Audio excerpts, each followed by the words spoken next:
Hey 4th grade, Mrs. H here, and I am just sitting here on a Sunday night, and I've gone through some different ads, and I'm looking at coupons for this week and trying to figure out what are the things that I'm going to need to buy, and I was hoping that I could get some help, but someone is a little bit busy laying down and is not helping me. So I was hoping that you guys could help me with a couple problems that I have here. I'm looking at some of these numbers and their decimals, and so I'm trying to figure out some of these problems so that I will know how much money I need to bring with me to the store when I go shopping. So the first problem that I have would be this one. And I went ahead and looked in the ad, and I found some toilet paper for $7.49. And I also found a coupon that matches it, so that I'm going to save 75 cents when I buy this toilet paper. So I'm just wondering about how much is this toilet paper going to cost me. So the first thing that we need to do is we need to think about what are we doing here? Are we adding? Are we subtracting? Multiplying? Dividing? Well, I know that I'm not putting anything together. I'm not going to add more money to this. I'm not multiplying anything. I know my number is going to get smaller. I'm not splitting anything into groups, so I'm not dividing. I'm just taking away 75 cents. Well, I know that when I take something away, that's subtraction. So I went ahead and set up a subtraction problem here. So we have $7.49, and we are taking off 75 cents because that's how much I have in that coupon. So, I'm going to go ahead and start subtracting just like normal. 9 minus 5 is 4. 4 minus 7 I can't do. Let me take 1 away from that. I can do 14 minus 7. 14 minus 7 is 7. And 6 minus nothing is 6. Now, $674 for that toilet paper doesn't make sense, and I would not pay that much money. But what I forgot to do was to bring down my decimal point. Whenever you're adding and subtracting decimals, all you have to do is simply take the decimal point, make sure that they're lined up. Notice when I added $7.49 and 75 cents, I made sure those decimal points were in a line. Obviously, I meant subtracted. That way, when I find my answer, all I have to do is bring it down. Then I could see that toilet paper is going to cost me $6.74. Okay, so that problem is done. I can get rid of that one. Next thing, I found 4 other coupons that I was going to most likely be using this week.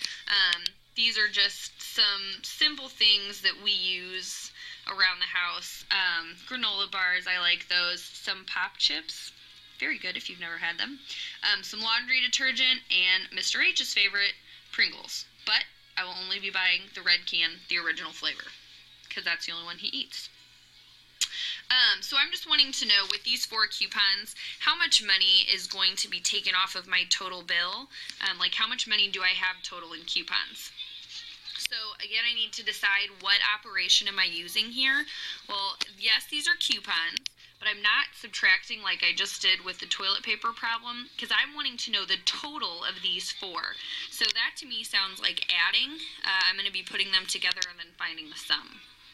So I went ahead and set up our addition problem over here, and notice that even though we are adding, here's my addition sign. Note that even though we are adding, just like in subtraction, the decimal points are all lined up. So nothing is off. The decimal points are all even. So I've got my decimal points. I can go ahead, lined up evenly, so now I can go ahead and add. 0 plus 5, 5 and 0 is 10. So I'm going to do a 0 and carry my 1. Now I would add 5 and 4 is 9, plus 1 more is 10, and 10 plus 7 is 17. Carry the 1, then over in my dollar column, 1 and 1 is 2. Now that I've added all of my numbers, I'm going to take the decimal point line and bring it straight down. So I know that I have total in coupons $2.70. Okay, hold on. We have to turn this TV off because it's driving me nuts. I was watching Toy Story 3 while I was doing my budget stuff. Now it's driving me crazy. Okay. So if I used all 4 of these coupons together, my total discount would be $2.70. All right, so I'm saving a little money this week. Now,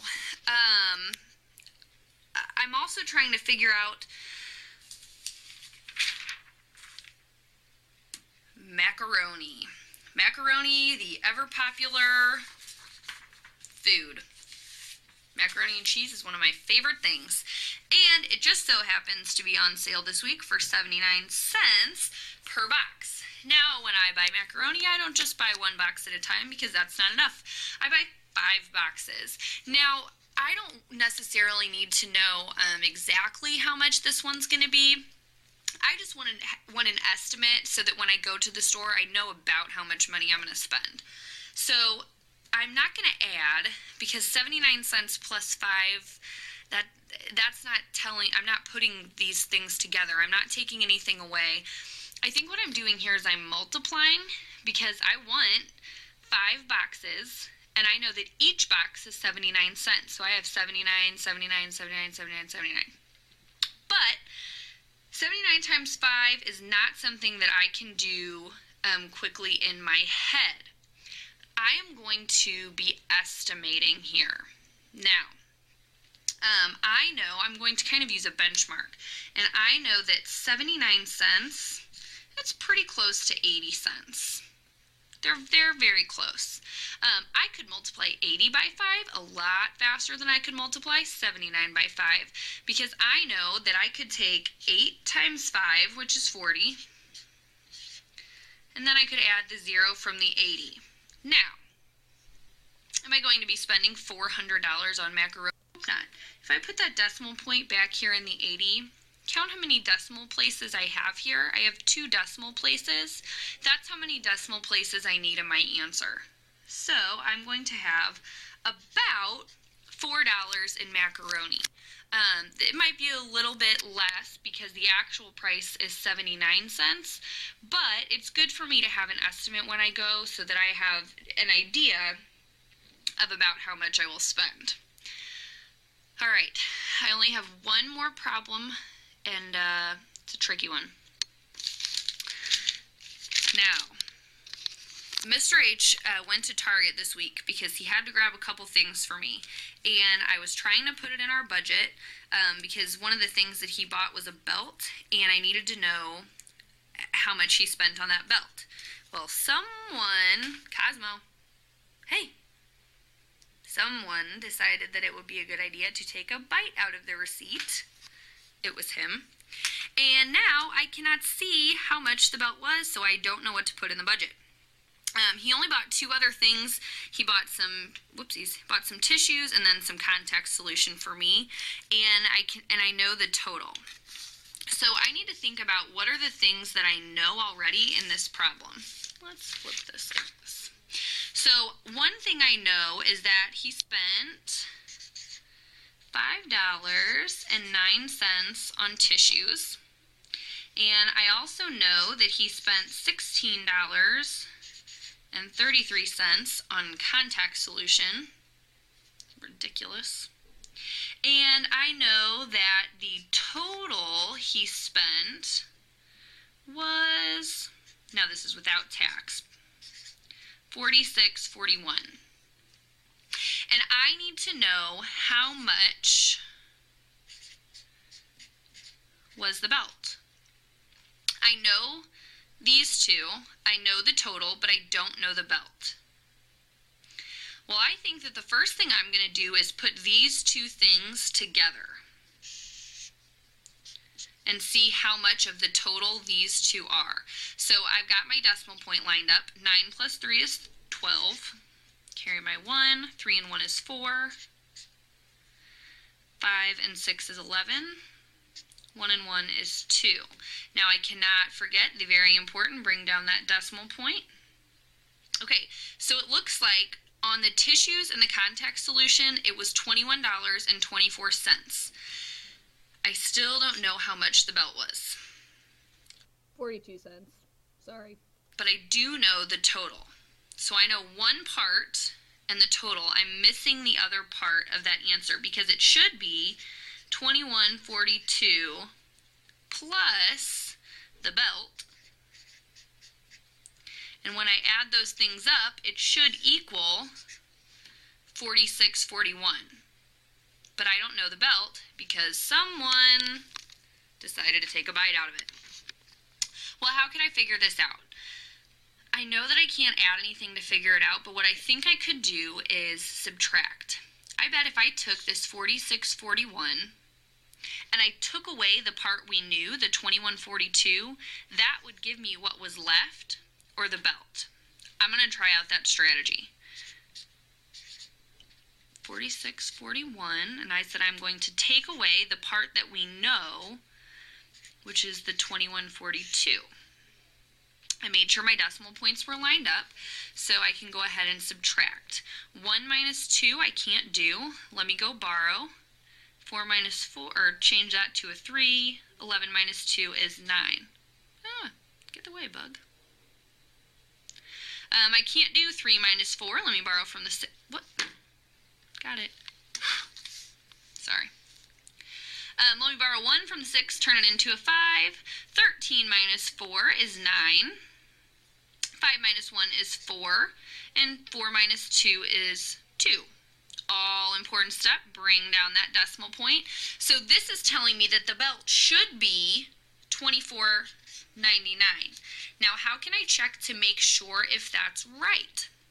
Well, I just said that if I added what we already knew plus the belt, I should get $46.41. So I'm going to check my answer just to make sure that I'm right because I don't want my budget to be wrong. So I'm going to do $24.99, which is what we said the belt was, and I'm going to add what we already knew, $21.42. Okay, decimal points lined up. 9 and 2 is 11. 9 and 1 is 10, plus 4 is 14. 4, 5, 6. 2 and 2 is 4. Last step, most important, bring down the decimal point. I have two numbers that match, so my addition was correct. I can now go ahead and put in our budget that the belt was $24.99.